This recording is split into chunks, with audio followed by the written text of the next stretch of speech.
ಆತ ದೂರದ ಊರಿನಿಂದ ಕೆಲಸ ಅರಸಿ ಬಂದಿದ್ದ. ಆಕೆ ದೂರದ ದೇಶದಿಂದ ವಿದ್ಯಾಭ್ಯಾಸಕ್ಕಾಗಿ ಬಂದಿದ್ಲು. ಹೀಗೆ ಸಿಲಿಕಾನ್ ಸಿಟಿಗೆ ಬಂದವರು ತಮ್ಮದೇ ಆದ ಹಾದಿಯಲ್ಲಿ ಭವಿಷ್ಯ ರೂಪಿಸಿಕೊಳ್ಳುವ ಆಸೆಯಿಂದ ಬಂದಿದ್ರು. ಹೀಗೆ ಬಂದವರು ಹಾದಿ ತಪ್ಪಿದ್ರು. ತಾವು ಮಾಡಿಕೊಂಡ ತಪ್ಪಿನಲ್ಲಿ ಆಕೆ ಬರ್ಬರವಾಗಿ ಕೊಲೆಯಾದರೆ ಆತ ಜೈಲು ಸೇರಿದ್ದಾನೆ. ಹಾಗಾದ್ರೆ ಅಲ್ಲಿ ನಡೆದ ಘಟನೆಯಾದ್ರೂ ಏನು ಗೊತ್ತಾ? ಈ ಸ್ಟೋರಿ ನೋಡಿ. ಸಿಲಿಕಾನ್ ಸಿಟಿಯಲ್ಲಿ ಉಗಾಂಡ ಮಹಿಳೆ ಬರ್ಬರ ಹತ್ಯೆ. ಹಣಕ್ಕಾಗಿ ನಡೆದ ಜಗಳ, ಕೊಲೆಯಲ್ಲಿ ಅಂತ್ಯ. ಸೆಕ್ಸ್ ಅಂಡ್ ಮರ್ಡರ್ನಿಂದ ಬೆಂಗಳೂರಿಗೆ ಕಳಂಕ. ಏಕೆ ಉಗಾಂಡದ ನಕನಾಕಿಯ ಫ್ಲಾರೆನ್ಸ್ ಎಂಬ ಮಹಿಳೆ.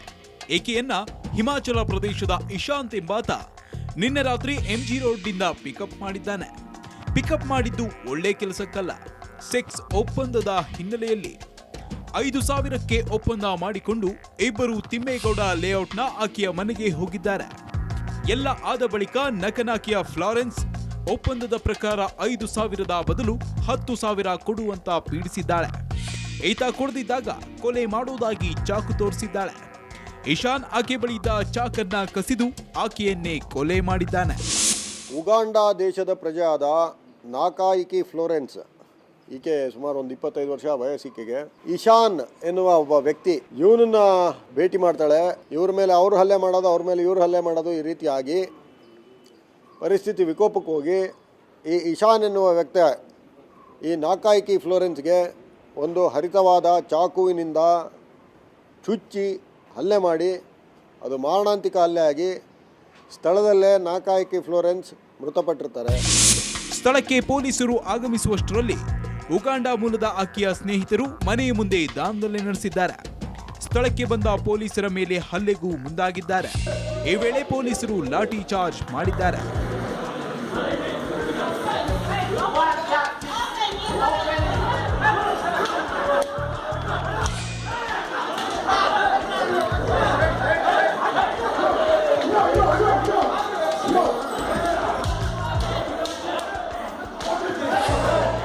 ಇನ್ನು ಈ ಬಗ್ಗೆ ಗೃಹ ಸಚಿವ ಡಾಕ್ಟರ್ ಜಿ ಪರಮೇಶ್ವರ್ ಪ್ರತಿಕ್ರಿಯಿಸಿದ್ದು, ನಗರದಲ್ಲಿ ವಿದೇಶಿಗರ ಉಪಟಳ ಹೆಚ್ಚಾಗಿದ್ದು ಸೂಕ್ತ ಕ್ರಮ ತೆಗೆದುಕೊಳ್ಳಲಾಗುವುದು ಎಂದರು.